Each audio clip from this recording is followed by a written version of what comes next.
Hi, everybody. Welcome back to China on the Internet. I'm your host, Sarah from CHINOSITY. And today we have such an honor to talk to somebody that I really looked up to when I grew up, director and Mr. Stanley Tong. Welcome, sir. Thank I'm so honored to talk to you, actually, because I kind of grew up and my parents watch your film, like The First Strike and Rumble in the Bronx. They're like amazing, and Jackie Chan, your collaboration with Jackie Chan has always been so amazing and mind blowing. How's your life? How's it going for you in 2020? It's not a very good, like because of the pandemic, we're supposed to release in Chinese New Year, and then it's got Oh pushed wow. until now, and but I'm working on another new film. Yeah, I'm shooting. Lucky tomorrow is my day off, so that's why I can have the time to do the interview. Thank you so much, Mr. Tong. Like, for those who are not very familiar with Kung Fu movie, Mr. Stanley Tong is literally one of the first Kung Fu director in Hong Kong made it in Hollywood. And he has won many awards and did many collaboration with our best iconic stars, Jackie Chan. So shall we talk about this film that's supposed to release early this year, Vanguard? Why this movie, why now? Because I was so surprised that you and Jackie could do another collaboration in 2020, and it's such like a surprise and bonus for us in 2020. Yeah, this story I've been writing this story for many years, and it's just that I don't have the budget to make such a movie 10 years ago. I have this idea 10 years ago because I love action adventure movie, with comedy, with some humor, and but action adventure, that means that you have to have some exotic location, that you need to travel to different countries, and this movie we are traveling to 5 countries and 9 cities, and so Jackie's been very kind, to accept the role as the boss of the Vanguard, international security company, and Okay. he took our team, like all this young actor, Yang, Ailun, Wu Qimiya, Xu Rohan, and Zhu Zhenting. They are young Mhm. Chinese, star, and maybe some of the American audience are not that familiar with them. Yeah, but then when you watch the movie, you can see there's many young different talents, and Jackie always like every time when he worked with me, we always want to find some new face.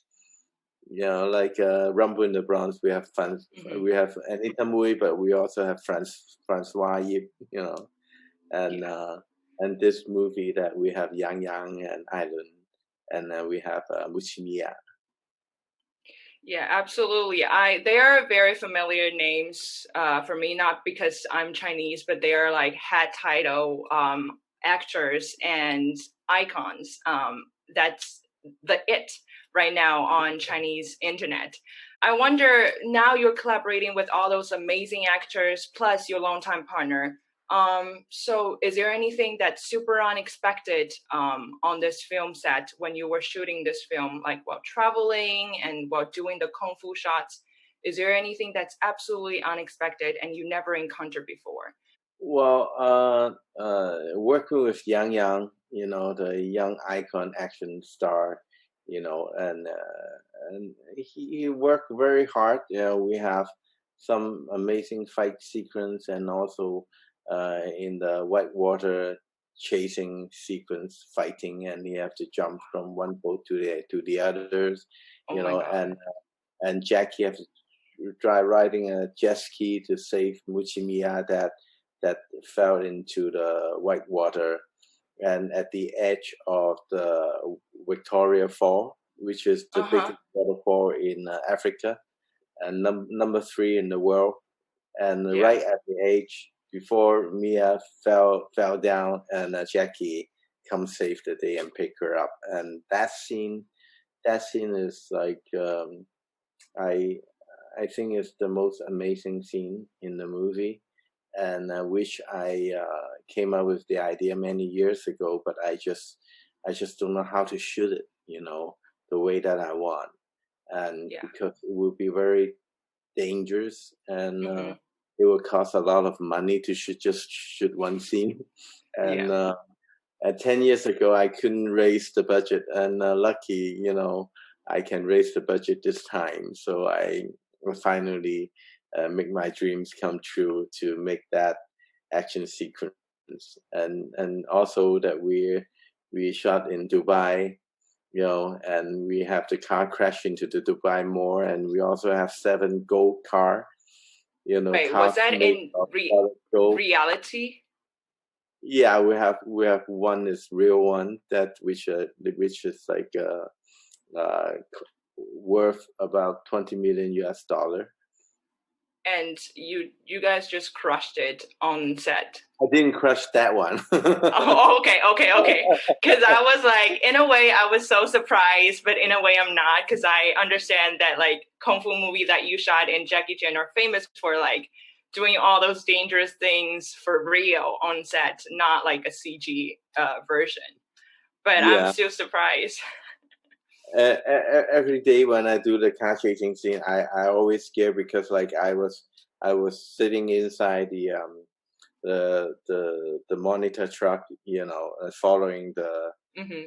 following the whole entourage. Every scene we have over 20 cars racing down the street, and all this Wow. like super sport car. Yeah. And I always worry that I mean apple.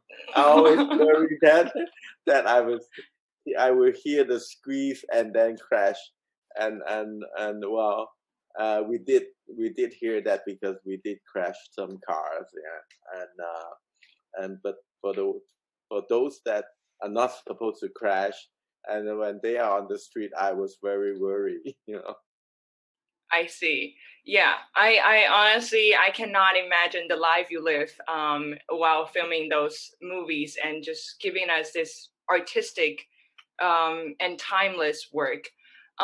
So I guess that coming to the last question, I wonder, you have this very unique style in terms of comic kung fu movies. How do you usually choose your script? Or how do you usually spot your script, like movie script? Do you usually come up with an idea or something like that? I wrote almost like I wrote most, I would say most of my movie, and when I came up with the idea, I always think, can I do something different than the last movie that I did? Can I come up with something new? And so I start to work out different locations, different kind Hmm. of actions, and maybe come up with different characters. And but for a Jackie Chan movie, I need to have at least 7 action sequence, which is fresh and new. And Yeah. but then the story have to put together, nicely. So there's always a challenge to me to develop a story that need to have a story that logical, that people can understand, because the movie that we make, we want to have a worldwide release. So that means like a different country, different culture Hmm. can watch the same movie and be able to understand. So it shouldn't be too complicated, and it shouldn't be too too difficult to understand. So I choose action adventure, and to find some very exotic location. In every exotic location, if I can come up with action sequence, then how can I work the story together? So that's how I structure, for the action adventure comedy movie. Wow. I like how you just put them in such precise words to summarize your style. And definitely your style is more than just adventure, action, and comedy. And absolutely, I can tell the way you're trying to connect with different cultures, like the action, it speak with everybody, even though you don't speak the same language. And lastly, I just want to thank you, Mr. Tan, for joining us today at China on the Internet. We hope that for people, our audience and our listener who are watching and listening to this podcast and show right now could really learn a lot from the Kung Fu movie in the 90s and your work. Just bring all cultures together in all different ways. Thank you so much. Thank you. Thanks.